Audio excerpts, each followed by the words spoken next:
I want to dispel the mystique surrounding raw food preparation. In reality, there's no mystery to it at all. It's just a matter of learning how to do things in a different way. You're acquiring a new skill. Remember as a child when you were learning how to ride a bicycle or any other endeavor that at first seemed a little daunting or confusing? Well, you took a few tumbles, but in the end you learned a skill that stayed with you for the rest of your life. And learning this skill of raw food preparation is going to reward you handsomely with abundant good health.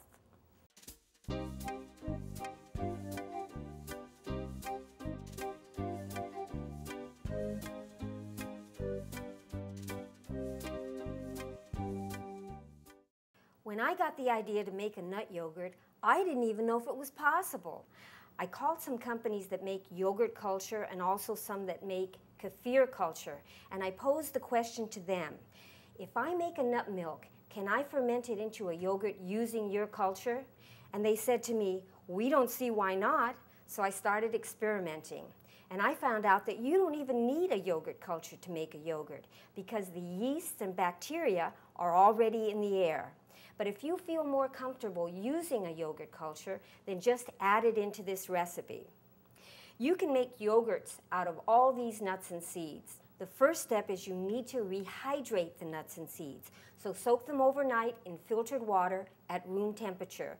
Each yogurt will taste like the nut or seed from which it's made. And you can also make combinations. So for example, if you're going to make a sunflower yogurt, I would suggest you put either almonds or cashews or max in it, because then the yogurt will be a little milder. Sunflower yogurt, as they make at the Ann Wigmore Institute in Puerto Rico, is a little strong tasting. I mean, you can adapt to the flavor, but I still like it mixed with the other milder nuts. My favorite, of course, is almonds. So I'm going to use 2 cups of almonds here, and we're going to get the trusty Vitamix blender, put 2 cups of peeled almonds in, measure out about 10 ounces of water, and this is where the difference comes in. Some nuts might need a little more water and some nuts might need a little less water, but you'll get the knack of it as you start making yogurts. Measure out about 10 ounces. And also, if you put more or less water, it really doesn't matter because the yogurt is going to rise to the top anyway. Then we're just going to blend it.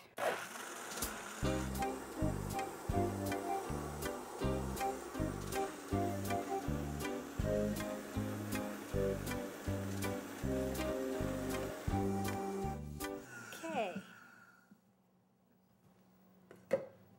So then when you've got a fine cream, you're going to put it through a muslin bag and squeeze it. Squeeze the liquid out.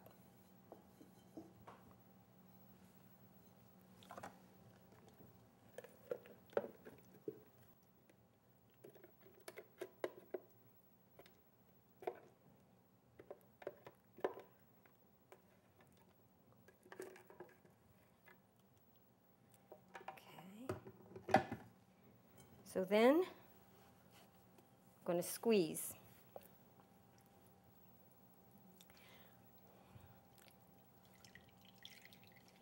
My friend and a wonderful raw food chef, Felicia, her company is Heartlight Live Soul Food, makes a mean yogurt because she squeezes the hell out of this. When she's finished squeezing, there's hardly any pulp left. But we don't have to be that ambitious. Yeah, I could go for some salsa now. Put some music on, do it to the rhythm.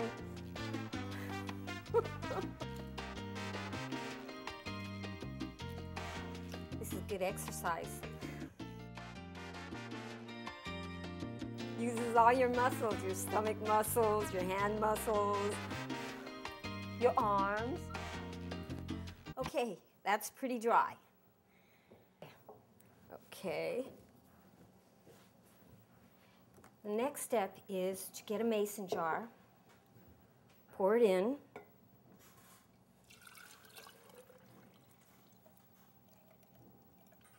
then You're going to find the warmest place in your kitchen to let this sit for about 8 to 12 hours. And you have to cover it with a breathable cloth. It can be a dishcloth, but it just needs to breathe. And the warmest place in my kitchen is right here. And of course, I already have one that I made last night, which I'll show you.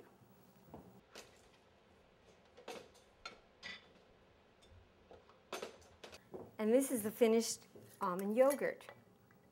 This is actually a double portion, which Felicia, the hands, made. And you can see there's some whey in it. When I usually make a single portion, you're going to have less yogurt. You're going to have half as much yogurt and a little bit of whey on the bottom. So I'm going to serve myself some yogurt.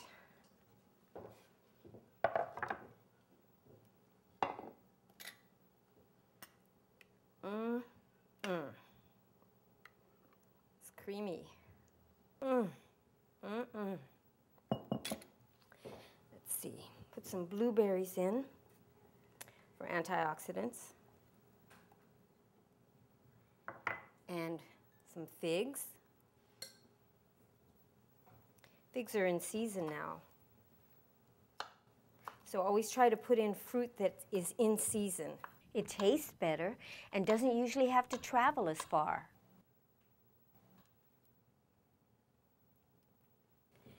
And these are some goji berries. I've soaked them overnight in water.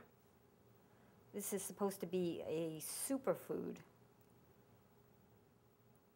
an ancient Chinese food. And these are just some strawberries I'm going to throw in for more color. Well, I've got color there, but more color because, you know, the phytochemicals are in the color of the fruits.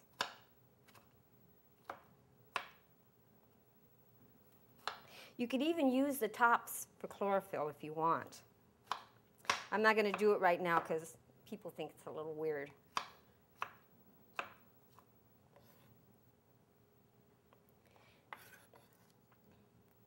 Now this makes a wonderful breakfast, or you can use it as a snack or as a light lunch.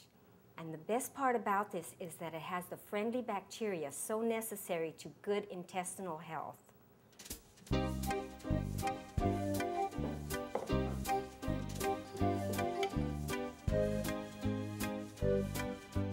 This is the almond yogurt that I made yesterday. I wanted to show you what it looks like when you don't squeeze it quite as hard as Felicia does.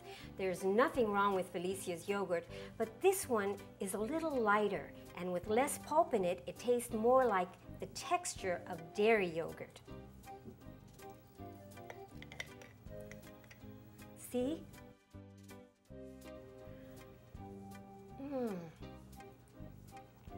Smooth and light.